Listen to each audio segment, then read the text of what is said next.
guys, it's Miss Amber. I'm a Youth Services Librarian at the Grundy Library, and welcome to our Grundy Library Code Club. Today for Code Club, we are going to be looking at a screen-free coding game called Coding Bunnyz. This game is available to check out at the Grundy Library. It's for ages 4 and up. It's for 1 to 4 players, and it takes between 10 and 20 minutes to play.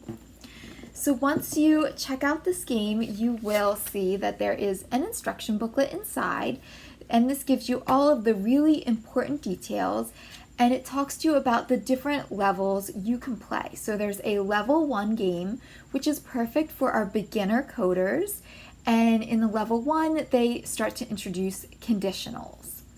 And then as you keep playing and get more confident with coding, you can advance to level 2.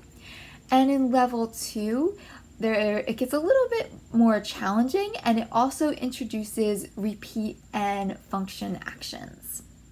So in this game, you are programming a bunny to get to a destination in the middle of the game board. And that bunny has to stop along the way to get a carrot, to get some energy, and then go to the destination as fast as you can get them there.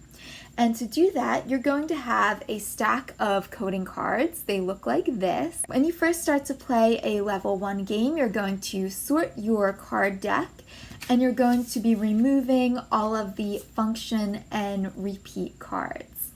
That comes in a little bit later. So I'm going to go ahead and get my game board set up, and I'm just going to show you a quick demo of the game. All right, let's get to our game.